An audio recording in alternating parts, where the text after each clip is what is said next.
Recording in progress.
Test.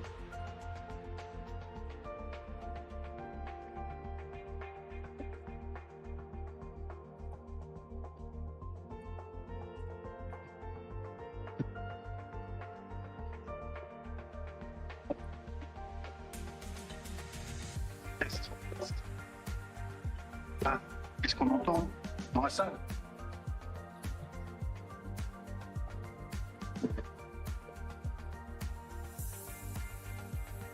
Just de faire un autre test. Test. Audio test. Okay. Do you hear it? Okay.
Well, hello, everyone. Good afternoon. Welcome to this session of Geneva Trade Week. Geneva Trade Week 2025, very graciously hosted by the Geneva Trade Platform, and thank you to them for doing it. My name is Alice Tipping, and I lead work on trade policy at the Geneva office of the International Institute for Sustainable Development. Our work on trade policy touches on a number of issues, including the rapidly growing issue of industrial policy. That is essentially governments using economic policy very actively to shape their businesses and shape their economic environment, and more often than not, using it to give their own domestic businesses a leg up, sometimes against international competitors. And I think what's interesting about the rise of industrial policy that we've seen in the last few years, and it's been relatively frequent, is that it's sometimes seen sort of as a pushback to green, environmentally focused policies that dominated many of the discussion in the early 2000s. We've seen election results in 2025 that were driven by electorates' concerns, essentially about the state of the economy, about employment, and about social issues. And it seemed for a while like we were putting environmental issues on the back burner. But if you dig a bit more deeply into the industrial policy discussion, the picture is in fact a bit more complex than that, we think. Many of the new industrial policies we see coming online have environmental objectives, right? So governments are essentially looking forward. They can see the economy of the 21st, maybe even 22nd century, that they can see it needs to be cleaner and it needs to be greener. And so essentially they're trying to give their economies a leg up into that new economy that they can see coming. But so what does that mean for global trade? Well, we've seen a number of major disruptions in the trade policy environment this year. And while we sit here in Geneva, it's a constant topic of discussion, right? Kind of what should we do? How should the system respond? But we find often that what we're missing from these discussions is a view from outside Geneva, a view from the businesses that are affected by these trade policy decisions, and the view from the workers and the communities who are themselves very intimately affected by these trade policy decisions and by how the system responds. So what we thought we'd do in this after lunch session is to bring perspectives from outside Geneva into this discussion, sort of refreshing perspectives that we don't often hear. And given that this is an after lunch session and I have my cup of coffee in front of me, we're going to try and make this very much a conversation. So 0 PowerPoint slides. Speakers have license to interrupt each other and have responses as they wish. This is a conversation among friends, very well-informed friends, I might add, but a conversation among friends rather than a formal panel. So that also means that I welcome and in fact expect questions and comments from all of you. Right? This is a conversation. We want to hear what you think and what you're seeing happen, as well as the perspectives of the speakers. So we have 3 very interesting perspectives to kick us off in this discussion. Michael Lawrence, the Executive Director of the South African Clothing Retailers Federation, also sits on a number of corporate boards of directors and participates in a number of policy advisory processes, both in South Africa and at the African regional level. So Michael, thank you for joining us. George is next. George was formerly at the FCDO and Director of Trade Strategy at Ernst & Young, now Managing Director of his own company, Goyder, and very recently married. So congratulations, George. I told you it would be a personal discussion. And Kitrhona Cerri, thank you very much for joining us. Kitrhona is in fact from the Graduate Institute. She's the Executive Director of the Thinking Ahead on Social Change platform, which is a multi-stakeholder collaboration focused on the future of work. So she's spent more than 15 years at the intersection of business and social impact, thinking about human rights, decent work, and how workers and communities are reflected in policy decisions. So I couldn't think of 3 better people to start this conversation off with us. So thank you for joining us.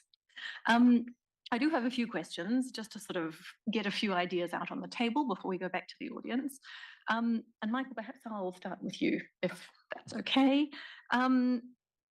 And one of the reasons why we thought your perspective would be so interesting is that you sit on a number of different boards. And so you've seen, I think, the reaction of a number of different parts of the South African business world to the trade policy disruptions we've been seeing and just to the overall interest of government in leaning into economic policy, right? And these are policies that affect many of your constituents quite directly in some cases. So can you just give us a sense of kind of what's going on and how the businesses that you work with see the rise of industrial policy? Is it a problem? Are they welcoming it? How are they responding? What does it all look like from their perspective? Good afternoon, Alice, and hi guys. So yeah, is that right? That's Yeah, it's working on. good. So the deal at the moment, certainly from my experience in Southern Africa, and as you say, I look after, my day job is to look after clothing retailers, and so that's clothing, textile, footwear, leather value chain. That's quite important to us. That's pretty much a value chain that in industrial sense is under threat from the East. I mean, it's a no-brainer there. They're a hang of a lot better at making yarns. They're a hang of a lot better at making fabrics, and they're particularly much better at making finished products, and making sure that those come into South Africa. We also, of course, battle on the continent, I think, and I'll speak a little bit more about the continent a bit later, but we battle on the continent with the fact that the East sends us new stuff and the West sends us old stuff, which doesn't help very much. Secondhand is a problem. So yeah, we've seen those challenges certainly in our industrial space. The governments in SADC, where I spend quite a lot of my time trying to make sense of the architecture affecting industry. Those governments have been struggling a bit with what they perceive is a threat to their ability to have policy space. And their policy space is largely how they want to be able to engage around industrial policy. Now, the threats to their policy space they see as coming from, in particular, what happens in the multilateral universe, and certainly in respect of sustainability, this has been a particular challenge to them. So what they all want, of course, is to be able to tell their electorate, because at the end of the day, I mean, we've had this plethora of national government elections happening across the world, and Africa has not been exempted from that. I was fascinated that in Mauritius they replaced the entire government in one swoop. In my country, for the first time since the advent of democracy, we have a government of national unity, which is fun because we, in a funny kind of way, our previous ruling party, when they were in their own interesting way a government of national unity, because they represented the entire spectrum of political interests. The ANC is a broad church, so we've always had a version of national unity to work with, and as their efforts are looking at industrial policy, and as they seek to develop an industrial policy agenda, because they feel that that's what an electorate can relate to. The electorate does not relate to sustainability as a voting issue. As they've been doing that, it's been very interesting in South Africa, because we are champions in trying to be at the forefront of the best of the best in the plastics discussion taking place at the moment. We have signed up into and been very passionate about the Paris Agreement in the departments that are responsible for what happens in circularity, sustainability, and anything that is a green agenda. And then on the other side, in this government of national unity, you've got these guys who are simply just looking to have jobs, simply have to deal with the fact that in Africa, the cheapest form of power is coal-based. Doesn't help. Simply have to deal with the fact that we are nowhere near in the region getting any kind of labor equality in terms of what happens in the jobs environment, in the work environment, in what happens for jobs. And so you have this tension which exists in governments, and then as for those of us who are in business, our business is opportunistic, isn't it? I mean, where do we leverage? Where do we choose? Who do we play with at any given time? And the challenge I've seen, Alice, is that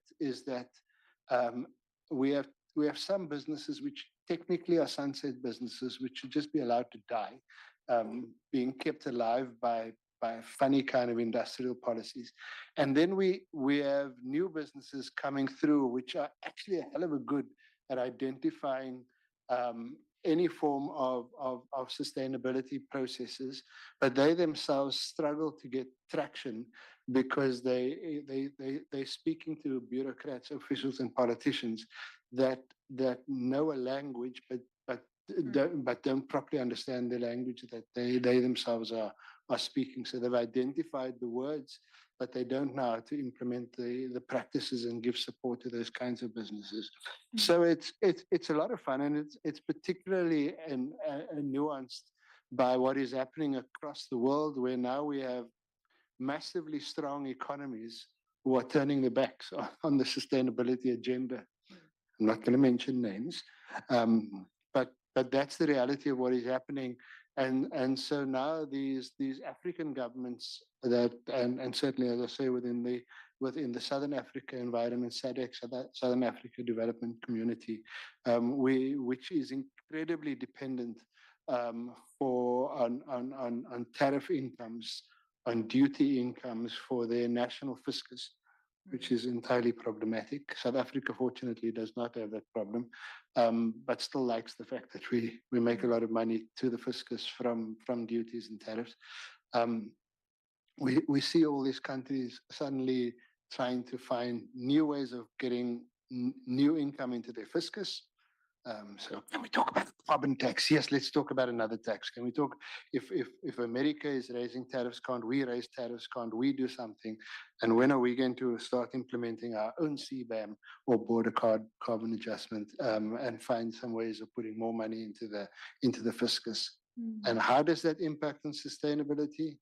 We'll work it out eventually. So it's very much a case of so many moving parts that are in play, a lot of which we can see and we can manage, but there are a number of moving parts that we have yet to understand, because they are knock-on effects of what a number of governments are choosing to do, not least of which in the global north, and the US in particular. And as those knock-on effects play out, we haven't yet begun to see where those moving parts are going to impact. But it's all fun. I love the fact that you describe it all as fun. I mean, it's a huge intellectual challenge, right? And this is one thing that sort of ties us up in knots constantly in the Geneva discussion is, we don't yet know how to respond, because we don't yet know, as you're saying, what the impact will be, right? And many of these disruptions are quite new.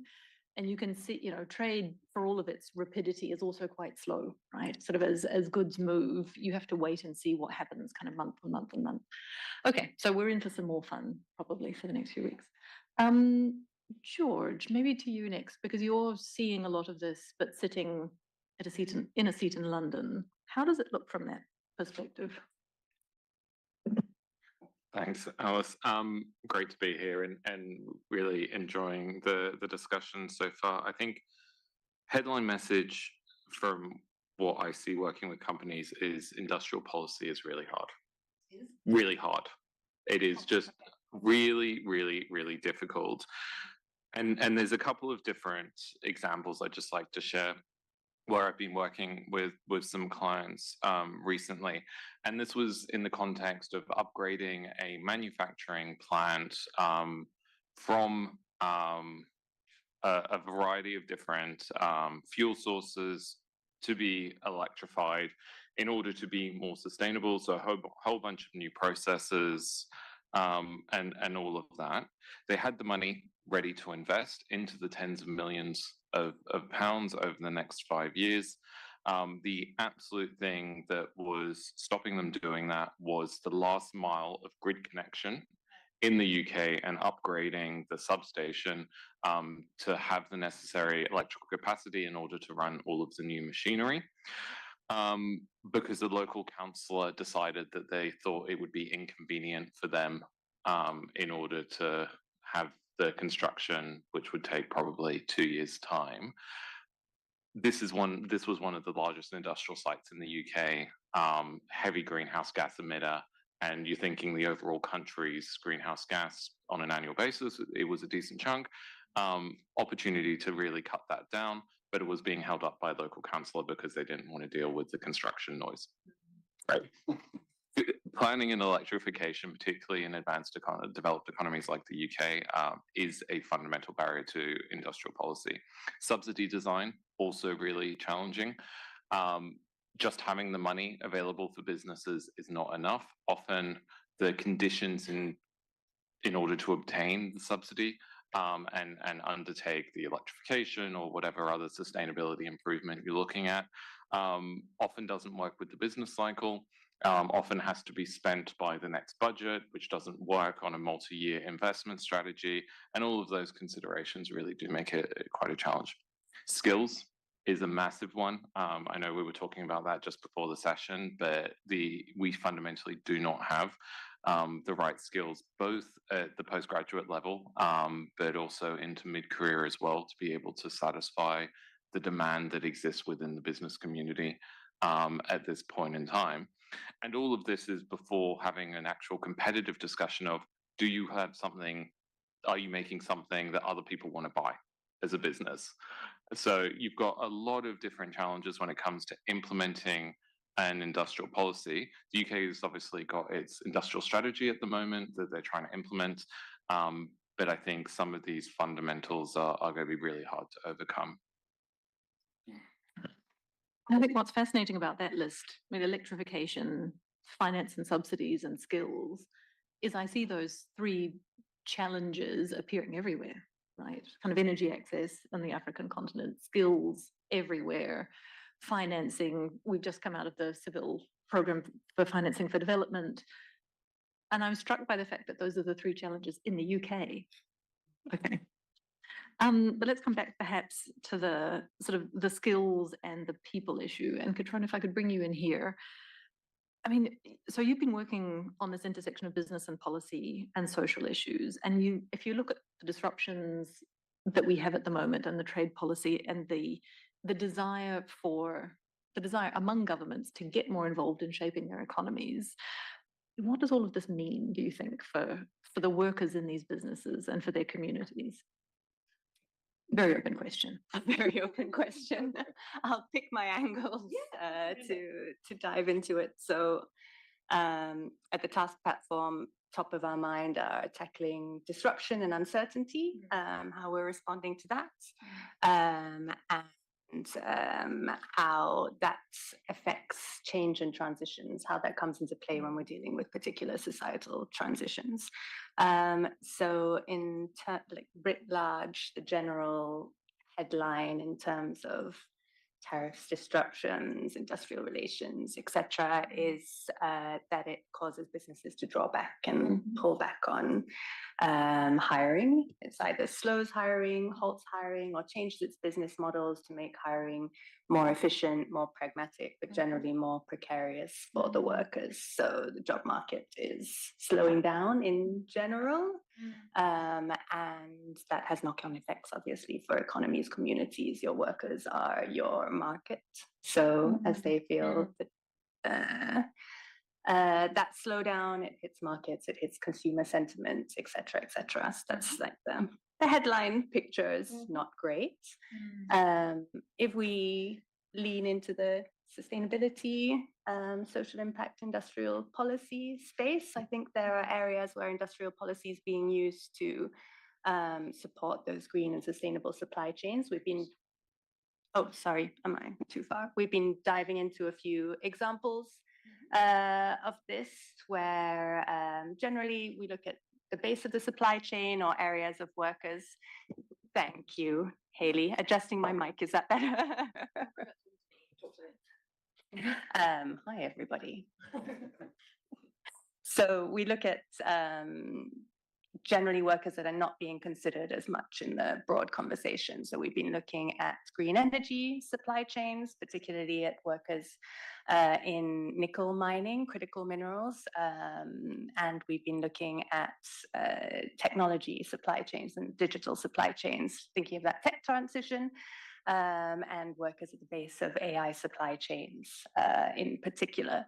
In both those cases, countries such as the case studies we've been looking at are Indonesia for critical minerals, Kenya for digital supply chains, digital jobs, There are a lot of industrial policy moves at the domestic level, a lot of investment happening in these industries, and a lot of jobs being created as a result. Both countries are very dynamic at the moment. The questions that arise out of that, though, are the nuance of what kind of jobs are being created. Is that work really good work? We know the challenges of labor in the mining sector in terms of health and safety, in terms of precarity, in terms of working standards. Who are those jobs going to? Are they local workers? In the case of Indonesia, a lot of that is foreign workforces. Do they have the same rights and protections as local workers? There are the challenges of skilling and upskilling. For example, digital supply chain, there's huge effort going into upskilling to fill jobs in those supply chains. The same in critical minerals. Do those skills make their way to the right level of the supply chain? Is it junior skills, middle skills? Do they make their way to the right geographies where these investments are happening? So in Indonesia, for example, the skills exist, but they don't necessarily exist in the regional areas where these large mining investments are happening. So the jobs that are being created are lower skilled jobs.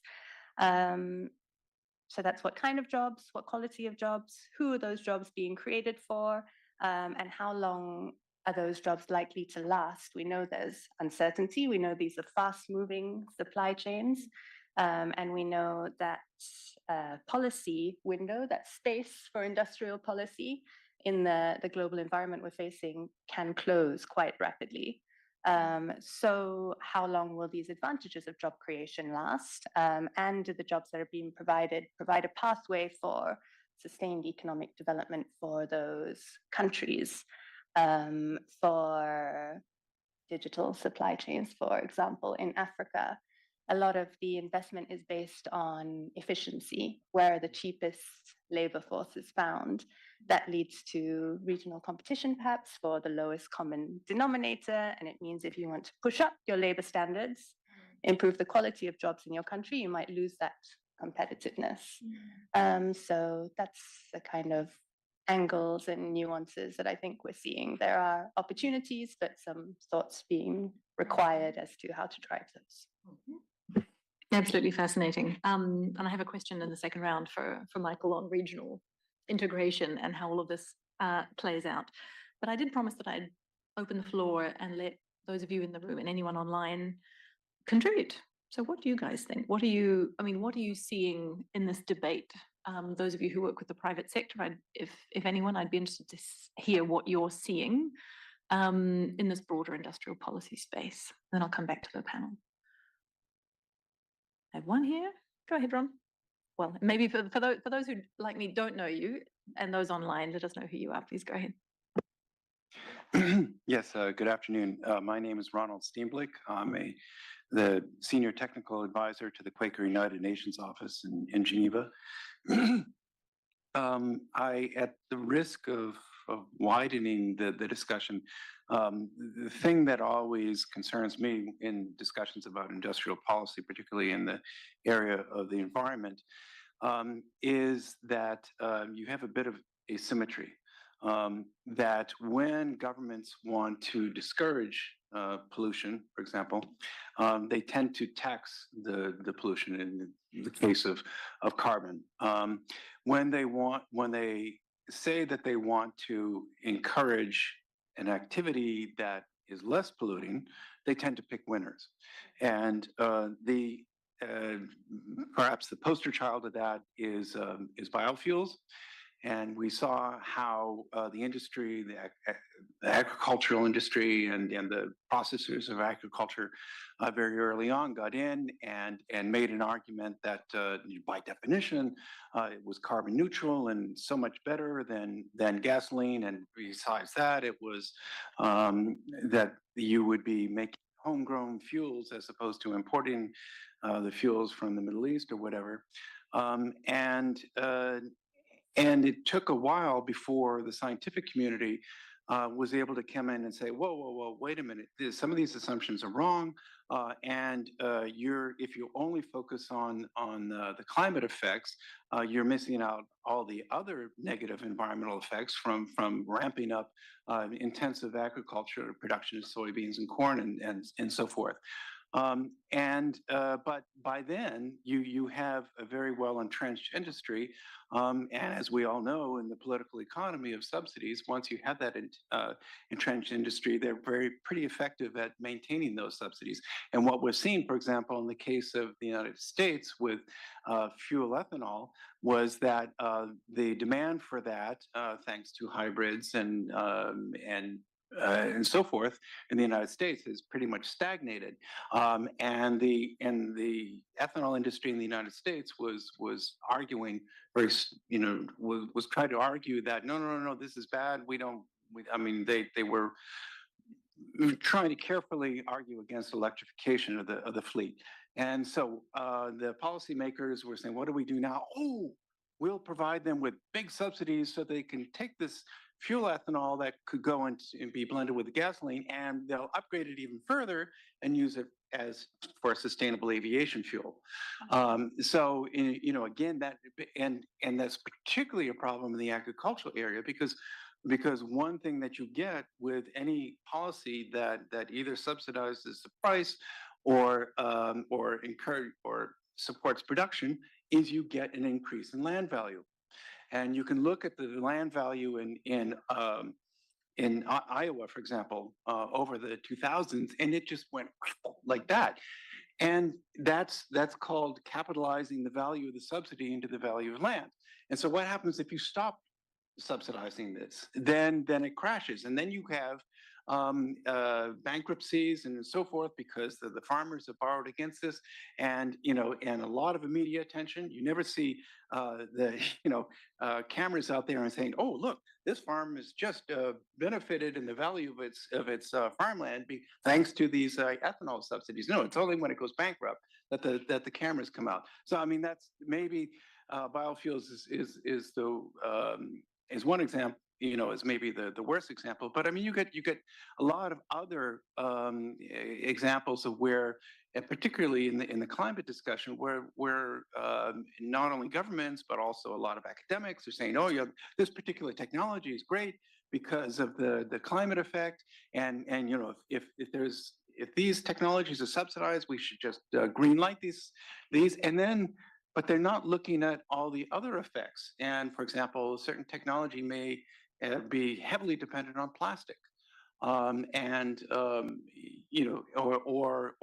lead to other kinds of emissions. So I've said a lot, but just basically that the asymmetry, and also that the policies often tend to look at only one dimension, environmental dimension, at potentially ignoring some very other important ones. Thank you. No, thanks, Ron. And I think what that speaks to. You started by talking about the asymmetry, and it's a sort of an asymmetry of information, but also an asymmetry of time, right? And approach. I mean, if you're subsidizing a thing as opposed to subsidizing the reduction in the externality. Yeah. That's very interesting. Michael, I think in your intervention, you talked a little about sort of sunset industries. You had a very elegant phrase for that. Do you want to pick up perhaps on anything that Ron said now? Sorry. Sorry. So yeah, I'm trying to remember all the bits and pieces Ronald put together there. They were great. So the thing to always remember is we assume, well, not we. Those who come from the global north assume that there's the same degree of information integration that takes place between various sectors, government, labor, and business. That the kind of information integration and the robust interaction which you complain about,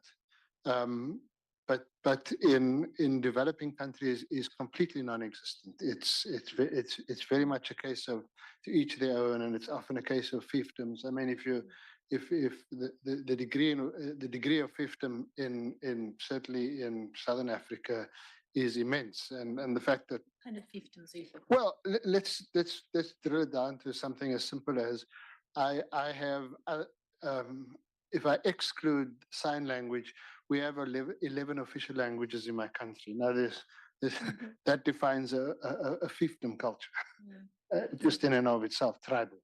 Then on top of that, you've got the different political nuances. So, and we, as I said earlier, we in South Africa are blessed and cursed with a political nuance that goes all the way from all the way left to all the way right. Quite frankly, I mean, we've been national unity all over the place.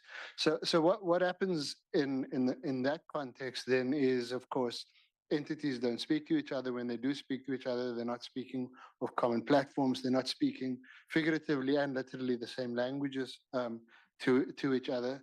So and then when you look at how do you approach something scientifically, it depends on whose science you want to believe in and listen to.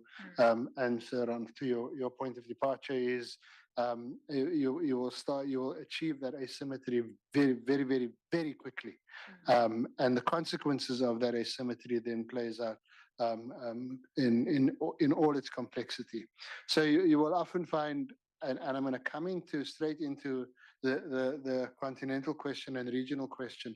Very quickly, people want to speak about regional value chains and continental value chains, and the fact of the matter is, every player in that value chain is speaking about something very different. And every country in that value chain has a completely different ambition. And those who are in sunset industries invest an immense amount of money in the political voices that they can leverage off, because they're in a state of distress. It is not typical of good idea industries and industries that are smart. Firstly, they often don't have the money because they startups, and that's why they don't have the. So those sunset guys have been sitting on piles of cash, and they'll spend their last pennies, centimes, whatever it's called, on trying to develop the political influence in this. In South Africa, we call it a rainbow. I don't think it's always a rainbow. I think it's a kaleidoscope where it's actually just not that pretty in a picture. And then you end up, again, I'm going to use your word, the asymmetry of ideas. You end up with an asymmetry of policy implementation. You end up with an asymmetry of outcomes.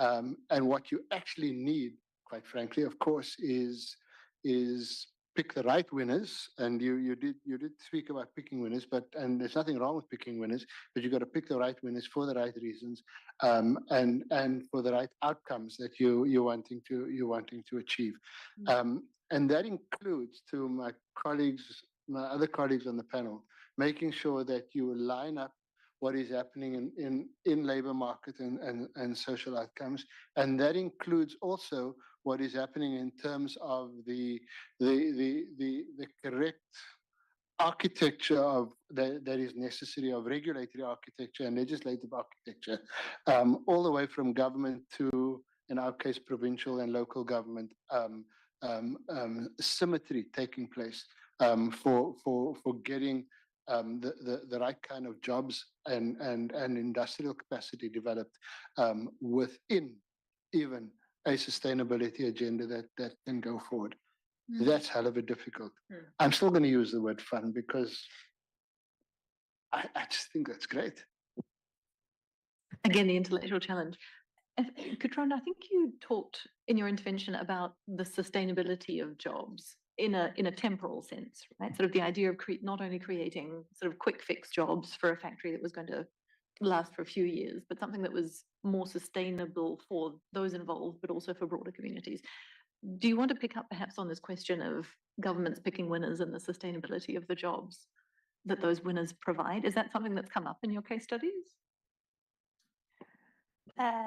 Yes, I think so. It goes back a little to a point that I alluded to around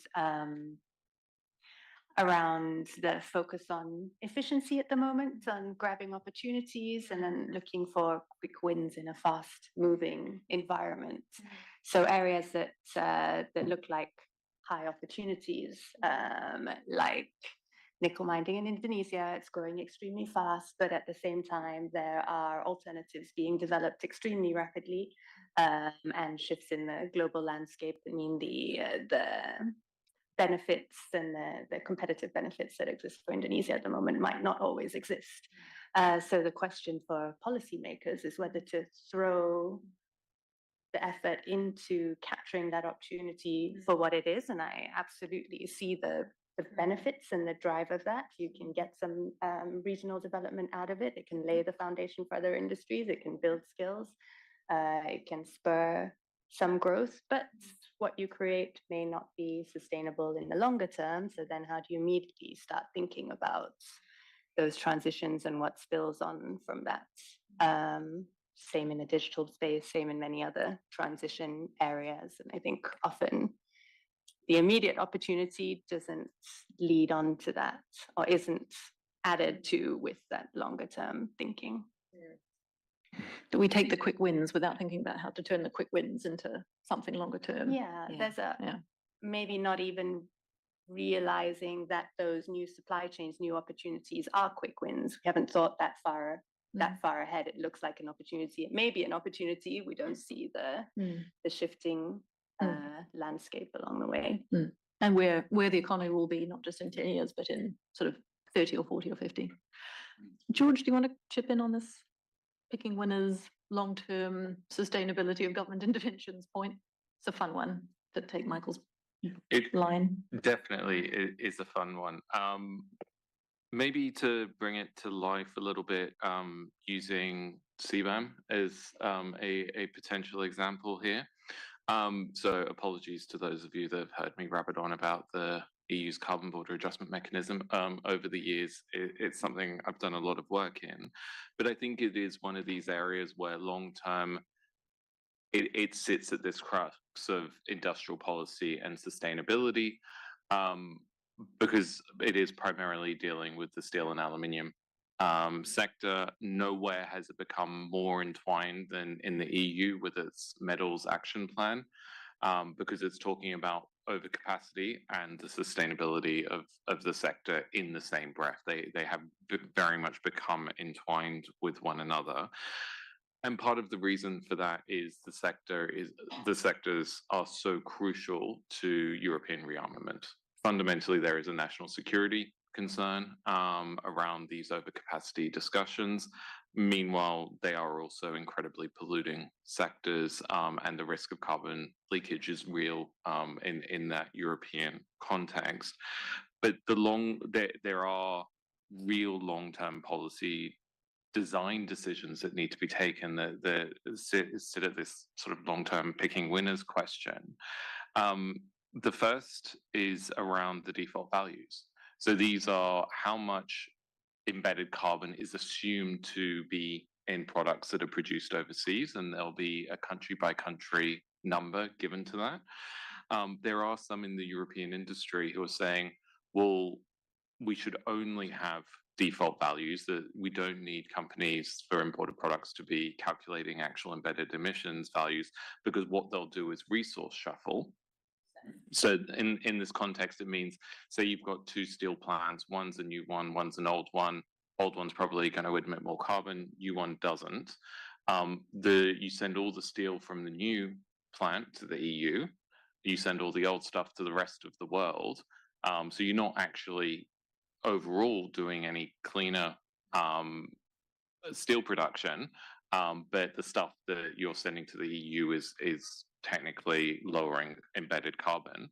So what the European industry is saying is, well, no, we should just have default values. But if you are an owner of a newer steel production plant in another country, what's your incentive to make it even better? If you're just going to be using the default values, you can't take advantage of the lower actual embedded emissions calculations. These are incredibly technical discussions, but will have real commercial outcomes around decarbonization investment decisions that these companies are gonna have to be doing. I'll just pick one other example, which is around the benchmark. So this is how quickly does the cost of the CBAM certificates get phased in over the next couple of years from the 1st of January. Where that benchmark sits will be incredibly important for businesses to make long-term investment decisions, particularly in the construction sector, a lot of steel, a lot of aluminium, a lot of concrete, because they're making decisions 3, 5, 7 years out from now and buying that steel on the spot market today, but they do not know what they're going to be paying when they're bringing that product into the EU in 3 years' time. So they're working on a complete question mark around what the financial cost of their decisions today are going to be. So I know sort of delving into some of those technicalities of the policy area, but it does matter commercially, and it does matter for both the sustainability outcomes and the industrial policy of the EU.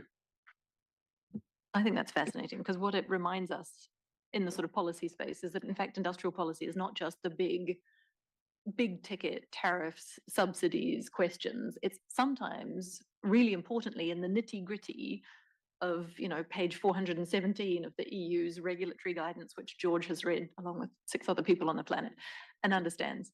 Okay, that was fascinating. I have a few more questions, but I wanted to open the floor up again in case others had comments, questions, and I'm keeping an eye through my cell phone on the online forum. That's why I'm looking down. Go ahead. Hi, good afternoon. Peter Wooders from the Geneva Platform for Resilient Value Chains. We look particularly at the new clean energies, so solar, wind, batteries, critical minerals, EVs, and so on. And within all of those, there is a very good set of product available globally. It's cheap, it's reliable. If you're a manufacturer of a lot of those products, for example, the solar panel industry at the moment in China, you're probably losing money rather than not even making money. And so when countries are looking at this industrial policy issue from a different lens, economic security was just spoken about by George there, they're entering markets that are already incredibly competitive and where margins are low or even zero. Yeah. So there's a new rationale potentially in industrial policy that you're doing it for economic security reasons, which means as a country, you've either got to subsidize for many years ahead, or you protect your industry for many years ahead through whatever means. And I'm just wondering, from the panelists' experiences, what do you think this means when there's such a good, strong competitor in Chinese trade balance, effectively, in almost any good we look at? What will that mean for industrial policy going forward? How will countries effectively subsidize supply chain diversification and their own production if that's what they're looking for? Super. Thank you very much indeed, Peter. In fact, we had an internal argument, I think on Friday, when we were all tired, about whether anyone was looking to produce solar panels any longer. But starting precisely with your point, Peter, that China now produces them at such a rate that it's virtually impossible to compete.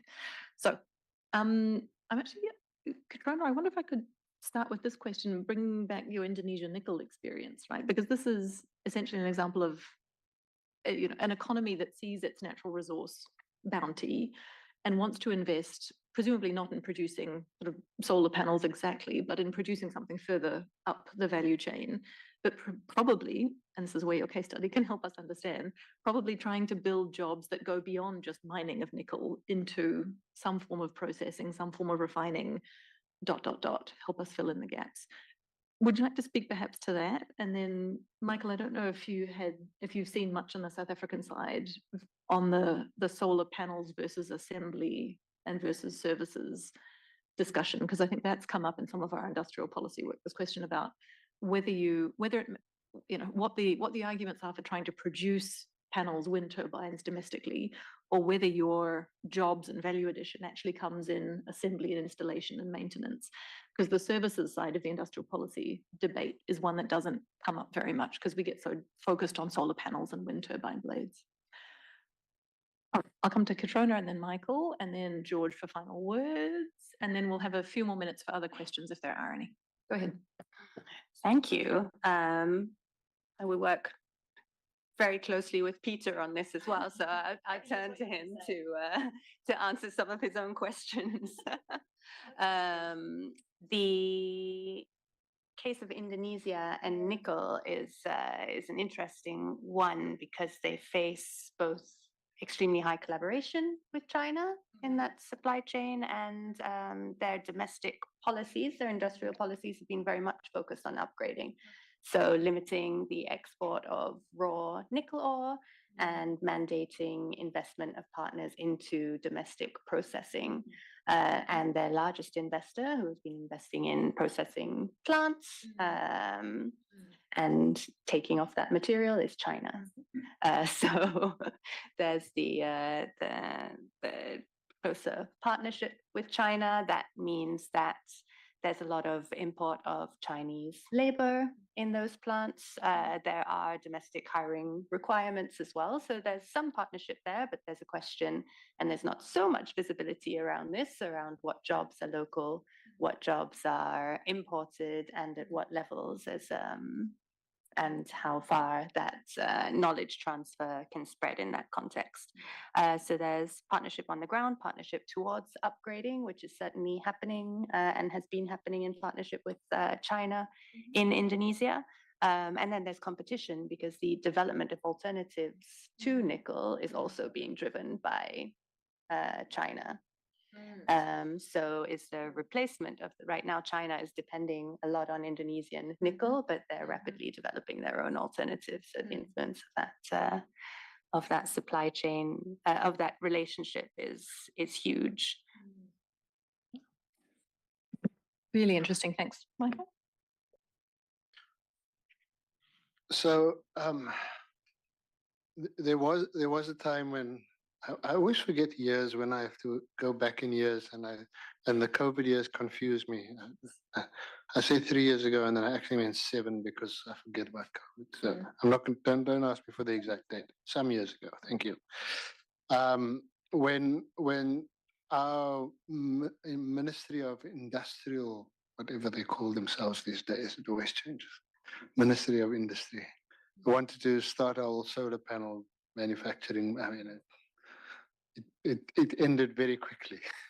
What comes from China is just unbelievably cheap. We can't compete. Our challenge still at the moment is it's mostly about installation.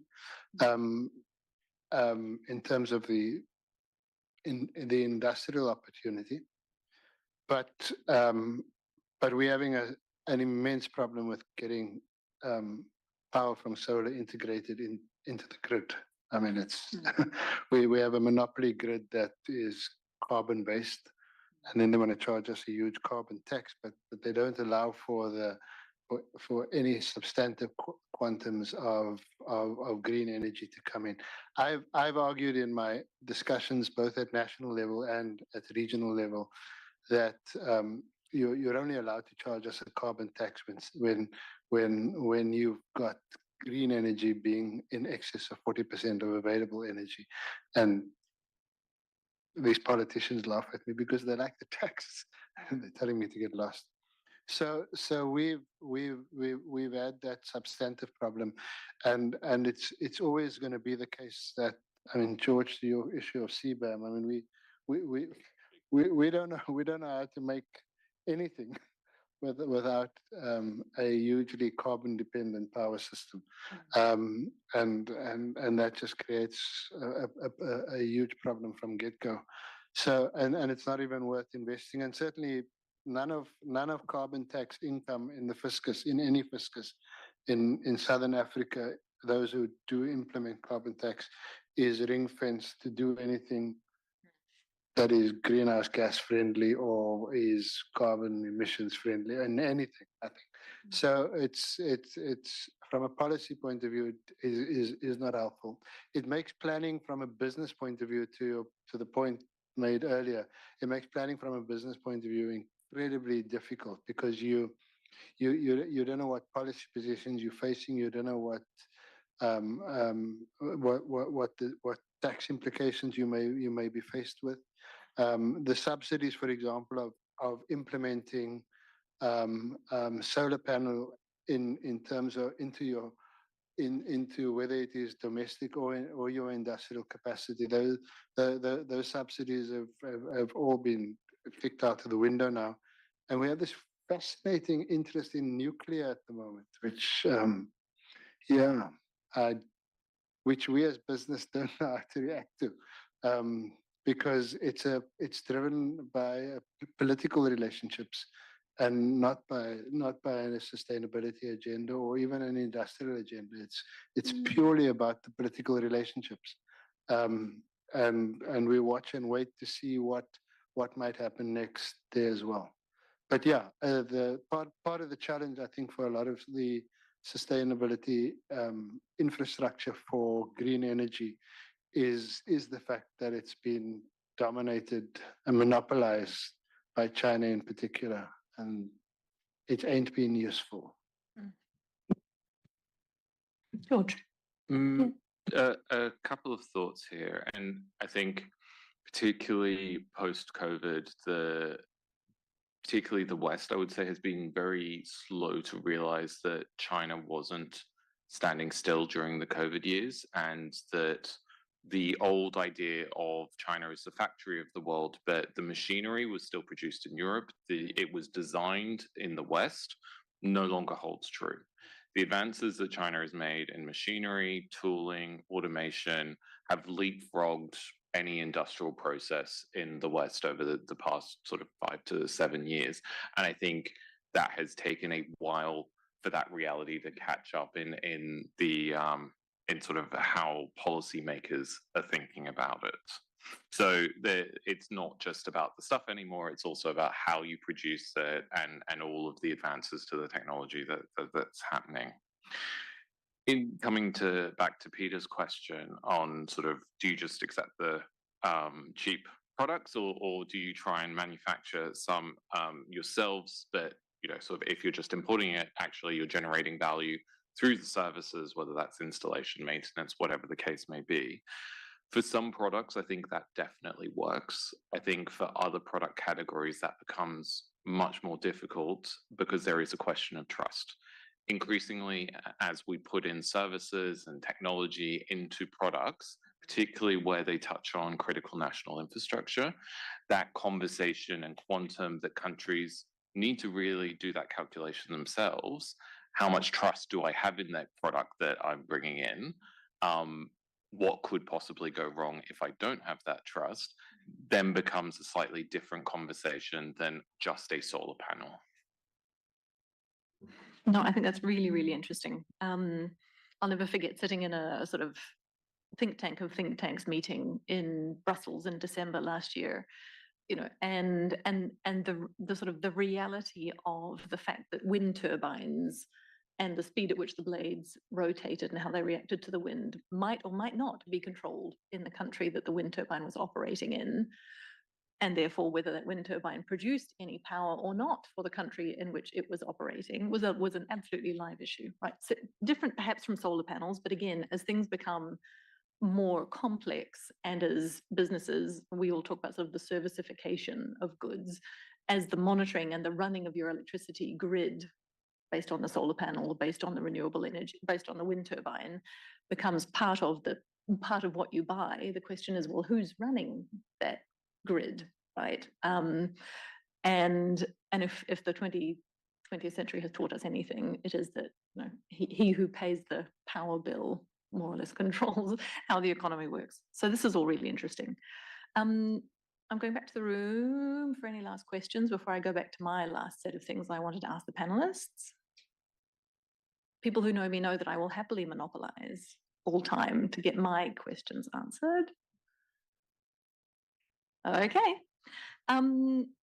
Maybe to start with you, George, again, once you've had your water, to come back to the CBAM example, right? So many of us in the trade system have been following this border carbon adjustments debate for many years now, in my institute's case, and watching to see how both the political side of the debate and now more recently the technical side of the debate have evolved from a sort of a pure rejection of the idea that there should be a trade measure imposed that requires accounting for carbon in the place of production, to one that says, well, if this is necessary for climate ambition, how do we make these more interoperable?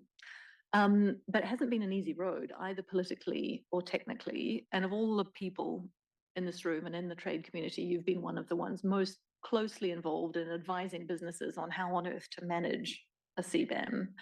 And now we have not just the EU's border carbon adjustment, we may have one, well, we will have one in the UK, we may have one in Australia.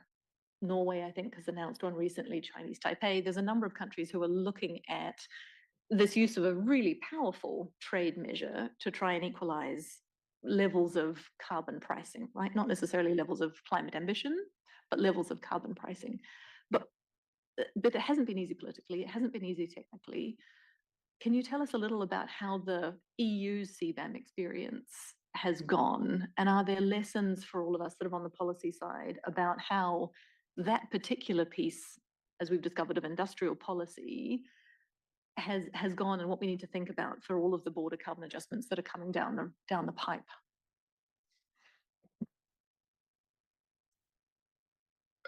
I've spent a lot of time talking about this, but I think a couple of reflections here. I think it was treated very much as an internal EU measure to begin with, when inherently it's not, and a lot more outreach and engagement could have been done much earlier on, I would say, in terms of how the policy design came about, rather than the Commission and the External Action Service having to do quite a rearguard action, in many cases, very late translations for producers around the world. There was a lot that I think other countries seeing that experience could do a lot more upfront to take the sting out of some of the international reaction to the measure. I think starting with an interoperability mindset first would have been more helpful. Obviously, being the first to design this type of measure, there were always going to be mistakes, and I think it is an absolute testament to the fact that they designed a transition period.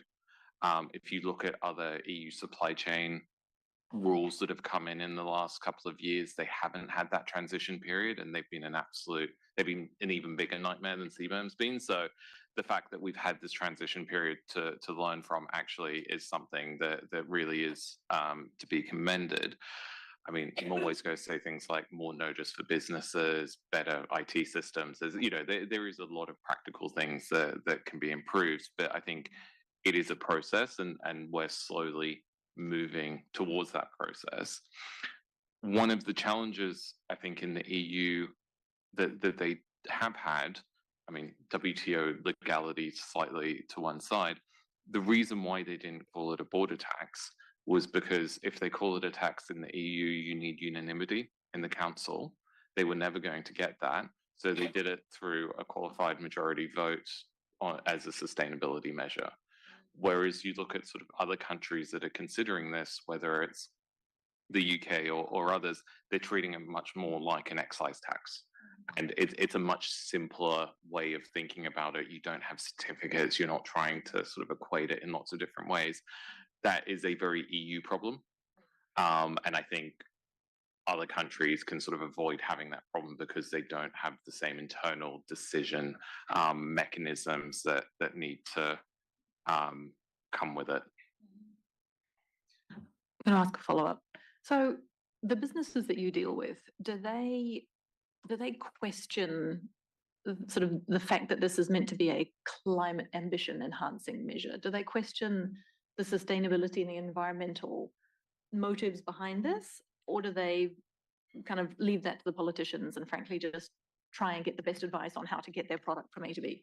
So I've seen all reactions within a business. I think the big difference from a private sector mindset, particularly on these questions, is they will look at what the laws are, they will look at what the penalties are, and in the case of CBAM, it's significant potential fines for underreported carbon and not being able to trade the product into the EU if you're found to be in multiple breaches. So they will go straight to their legal and compliance department and go, fix it. It's less a sustainability conversation within the business. It's a compliance conversation. It's a legal conversation that they need to meet these obligations in order to be a company in good standing in the EU and continue to trade their products. So that I would say that's the first bit. You have had businesses who go, oh, that's too difficult. I'm just not going to trade to the EU anymore. So they pull out of the market, which is a commercial strategy that you know, they're perfectly entitled to take. But on the other end, you've got businesses going, actually, I'm one of the few in my industry to have all of my actual embedded emissions carbon. I've got really good relationships with my buyers. Actually, I can turn CBAM compliance into a competitive advantage that while everyone else is scrambling around trying to get the right data, I've got it easy here. And actually you prefer to buy my products versus my competitor who's still, you know, in the process of getting their compliance together. So, and it would be great if more companies were like that. I don't think we're yet there, but you are seeing some really start to look at it from a very hard-nosed commercial competitive advantage perspective as well. Which is, I think, sort of what the EU probably wanted to see, right? Like they wanted, you know, companies to start investing in decarbonizing their production processes. And what they wanted was European buyers in the procurement function to be pricing in that carbon element of their procurement decision making. That is the ultimate objective of from the business side of it. Again, not sure we're there yet, but certainly it is starting to percolate through the different businesses. Yeah, that's very interesting. Yeah, sure, Ron. Yeah, Ron Steenbeck again from Kuno.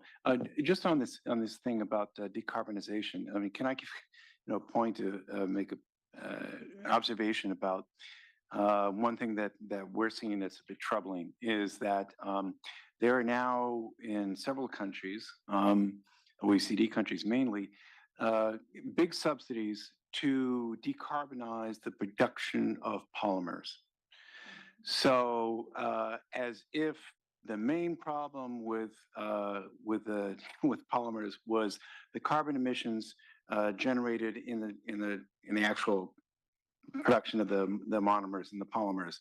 You're talking about plastics, right? Plastics, yes, yeah, sorry. plastic polymers. Yep. And you know, when the problem is much bigger than that. I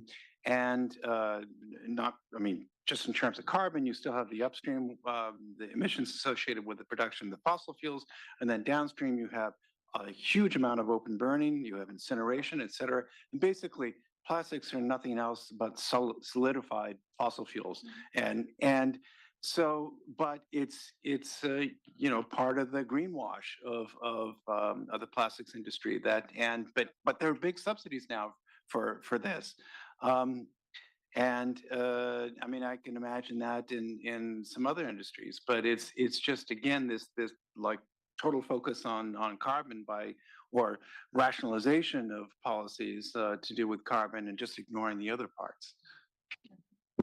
That's really interesting. I wondered perhaps, Michael, can I come back to this regional integration point? And because you've mentioned it once or twice. And again, sort of sitting in Geneva, we hear a lot about the African Continental Free Trade Agreement. Yeah, that eyebrow raise is what I wanted to dig in on. Because I think from a development perspective, we want to see, as you were saying, more regional value chains. We want to see more regional value addition. We want to, and looked at from, a perch in Switzerland, is where I sit. One sees the AFCFTA and you think, great, this is an opportunity for a more regional approach to industrial policy and a more rational allocation of value chains of the kind that we know the North and the South struggle to do at that sort of a distance. But so can I just bring you back and to dig in a little on this regional integration point? You talked about fiefdoms, but is there an opportunity there? Are there more opportunities than challenges? How do we understand it? I should leave now. Look, the fact of the matter is that the AFCFTA, let me talk full continent as is. I mean, there are people who describe it as trying to build an aeroplane while it's flying.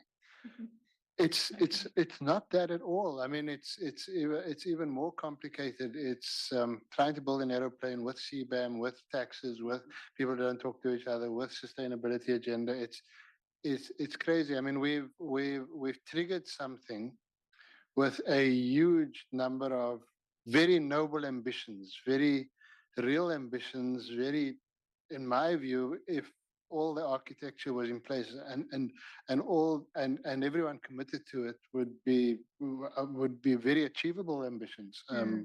Quite frankly, 1.5 billion consumers, or depending on how you measure the population of Africa. But the fact of the matter is, I keep saying this to African governments, and whenever I speak at AFCFTA events, the fact of the matter is, if business saw this as a real opportunity, it would have been leveraging it hand over fist by now. I mean, we would just not be sitting back for any of the agenda items, any of the ambitions. We'd be making it work, but we're not. And the reason we're not making it work is because we can't make it work. It doesn't make money. It quite simply doesn't make money. It does not offer us the opportunity to employ in the kind of ways in which the ambitions are described. And fundamentally, the consumer base being spoken about is a consumer base in numbers only. But it's not a consumer base in terms of its ability to be a functional consumer in the way in which it is more traditionally understood. And certainly, and again, let me circle that all the way back to my own value chain of clothing, textile, footwear, and leather. I mean, we run very, very, very successful businesses in the membership of my organization with a geographical footprint across large quantums of the SADC region. The reason we don't go anywhere else is because we just can't make money there. And so if we can't make money, why? And everyone tells us we should be making money there. Well, we know how to make money. We really do know how to make money. I mean, the listed companies in my federation have a market cap at the moment of, what's it? Let me just try and get this in US dollar terms. Almost $20 billion US worth of market cap. We sell 2 billion items of clothing every single year. 2 billion with a B. 2 billion items of clothing, the collective of my membership. Friday's exchange rate or today? That's after why I stop and have to work out how much this is worth when I go into USD. So we run great businesses. We have businesses which have institutional funds from across the world investing in them. So we know how to make business, and we're not interested in what the AFCFTA has to offer in its broadest ambition. And it's because, quite simply, the integration, the harmonization, and the proper functionality of the AFCFTA has a lot to learn and a long way to go before we can make proper money out of it and turn it into the kind of opportunities for Africa that are spoken about. And again, we don't have rules of origin under clothing and textile. My retailers plan 18 to 24 months in advance. So we're not looking at the continent as a sourcing opportunity yet, because we've ordered what we want for the next 18 to 24 months already. And so we need to know that if we place an order, that we have functional businesses with all the right boxes ticked, including sustainability boxes ticked, that are going to be in place to deliver in 2 years' time. And right now they're arguing about the technical architecture. So we don't look at Africa. We look everywhere beyond Africa, mostly to the east. No surprises there. and of course, what is substantively local that we can rely on, which is always easier when you buy from what is down the road. But yeah, from the African continent, we're not going there yet, and we are typical of what is happening in business. Super sobering, thank you. But I think we needed to hear that. I had one question or comment from the end of the floor, and I'll make sure I take that, and then I'll come back to the panelists for final thoughts. Go ahead, please. Hi, Werner Stotz from the WTI. I was going to ask you, you spent a lot of time on practical things, but what would it really take to adjust the subsidies rules of the WTO to accommodate what you're trying to achieve? When we heard about the example of Indonesia, but your example with nickel and so on would or did run into similar problems as this in dispute settlement as similar China cases. But in order to remain relevant, it will have to be adjusted. That's the question.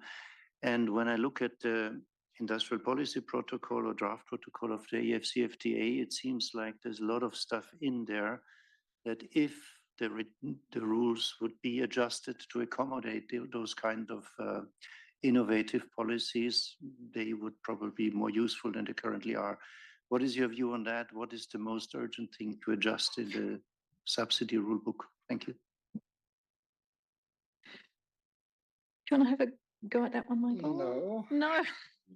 She said nickel. You said nickel. I wonder. Well, maybe let me widen the question a little to make our panelists feel a little more comfortable. I think one of the questions is, at the root of what you're asking, Werner, is are the multilateral rules on subsidies a barrier to what governments want to achieve, or to what you think governments should be trying to achieve? I have my own strongly held personal opinion on this, but I'm not going to tell you what that is until the very end. George? You could say it's kind of a yes or no question, but you can elaborate if you wish. I think also, Alice, as someone who has written about this the most of the entire panel, surely you should kick us off here. Personally, and having been a WTO delegate here in a previous life, I don't think there was ever a conversation that we had internally about subsidies that you couldn't find a way of designing it that would meet, at least on the surface, WTO rules. I think part of the problem with a lot of the subsidy discussion is you get to different domestic conversations is politicians try and put a lot of other stuff in there beyond what does the subsidy need to do. And I think that's where it gets really complicated. That's where you start breaching your WTO obligations. I think when the WTO rule book does have a huge amount of leeway in it that could be used more creatively, I'd argue. But obviously politicians have their way. Don't they just?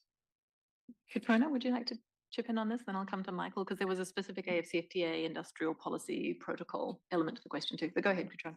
Yeah, I think absolutely not my area of expertise, WTO policies, but from the Indonesia case, I think it was the export ban more than the subsidy area. There was a challenge, and that the complaint has sat at WTO and not made a huge impact on the ground, from what I understand. Michael, thoughts?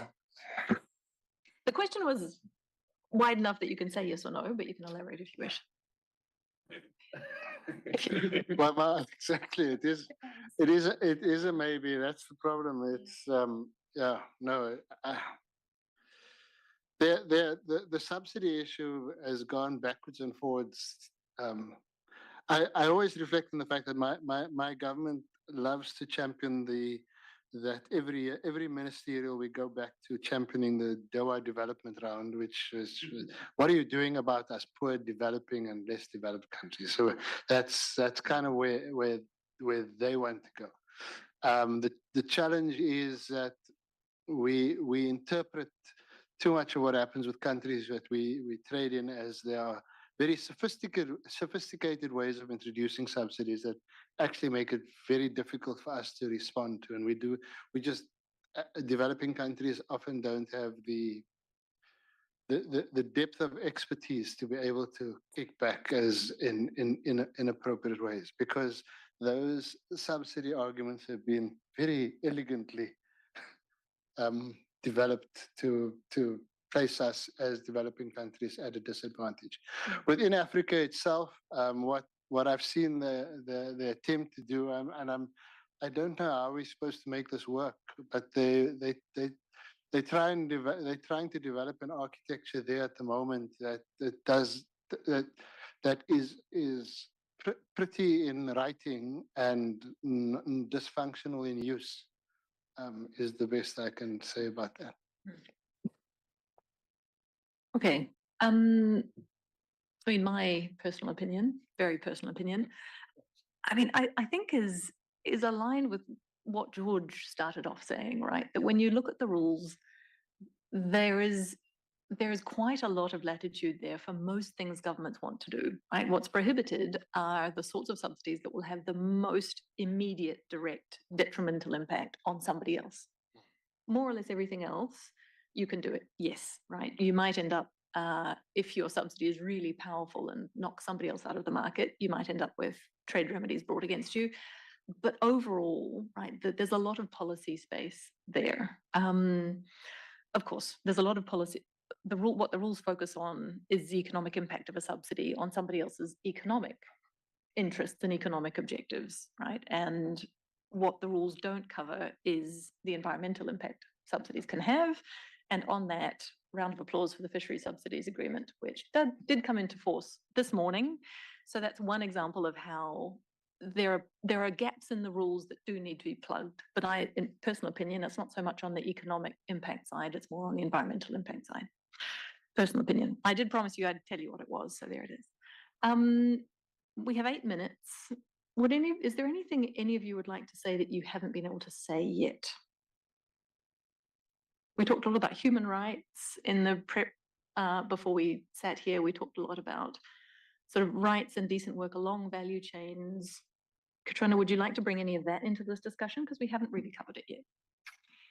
Yeah, I think I've been hearing a bit of what George and Michael was saying around the motivations for business to take action on sustainability issues. I come from the social sustainability, so see those social impacts, those human rights impacts as a key part of the sustainability agenda. And policy uncertainty kind of pushes back business action in terms of that. There's almost a ladder that George laid out from sustainability as a nice to have. We do it because it aligns with our values, because we're a company that cares about the future, that cares about people, et cetera, to compliance. We need to tick those boxes. To competitive advantage. In a past life, I was with the World Business Council for Sustainable Development, and there it was very much trying to apply some corporate peer pressure to push up that comparative advantage, get ahead of the curve, and raise your human rights actions, your social impacts to get ahead of policy making and better place yourself in the market. I think current climate disruptions and policy signals negate those efforts. So those sustainability, those human rights efforts, they're almost a stranded assets in companies, things that companies have put a lot of money into and now no longer have that same competitive value. They still hold a intangible value, of course, but in terms of business and making money, that's not there. The long-term aim is, as George says, to get companies to price this in. Managing due diligence along supply chains, whether social or environmental, is expensive, it's complicated, it involves a lot of coordination, and it's an additional cost right now rather than something that's foundational. So I think paying attention to those policy signals as we place pressure on companies makes a big difference, and it's a bit sad that that's backsliding.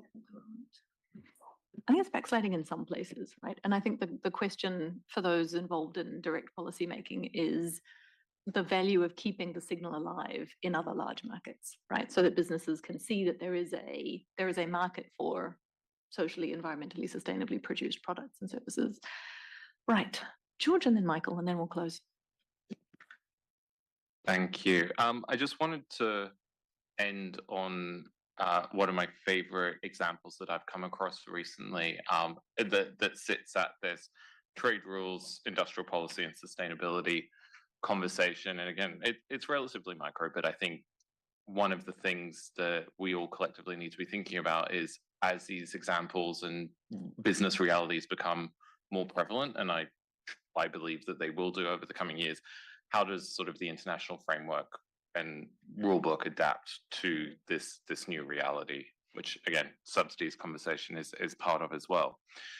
And this was for a metal manufacturer in the UK who would import a base metal, transform it, and from the output would have sort of a refined version of that base metal and some antimony, which is a critical mineral that's on all of the critical mineral lists that now exist around the world. What they found was a new, more environmentally sustainable way of doing that transformation, using a lot less electricity, a lot less chemicals needed to do the transformation. But what they realized through all of this when they started trying to export this product to the EU was that it no longer met the rules of origin of substantial transformation. So they'd be charged an MFN price, and that margin that they would previously been saving under a preferential meant that it actually wasn't economically viable for them to use the more sustainable method of transformation, even though obviously more sustainable, more cost effective, and produced more antimony as a byproduct. So they had to go through this huge process, talking to the UK, talking to the European Commission, looking at binding ruling. They looked at different tariff headings. They, tried to get the TCA rules changed. There was this whole process for something that really should have been quite a simple conversation of it's more sustainable and produces more critical minerals. Can't we just make this work? But to something that took a very long time.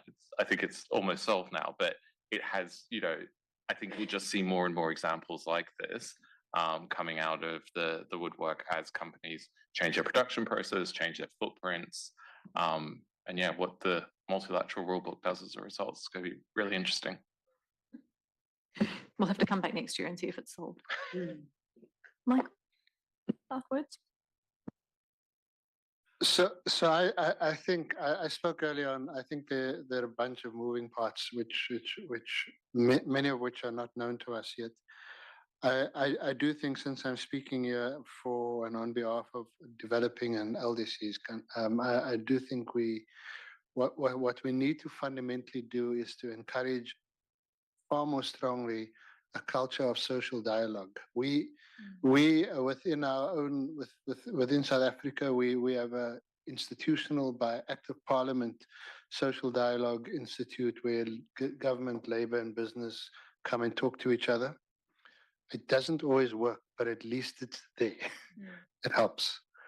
We don't see enough of it. I certainly don't see enough of it as an opportunity, as a construct rather, within the region and within the continent.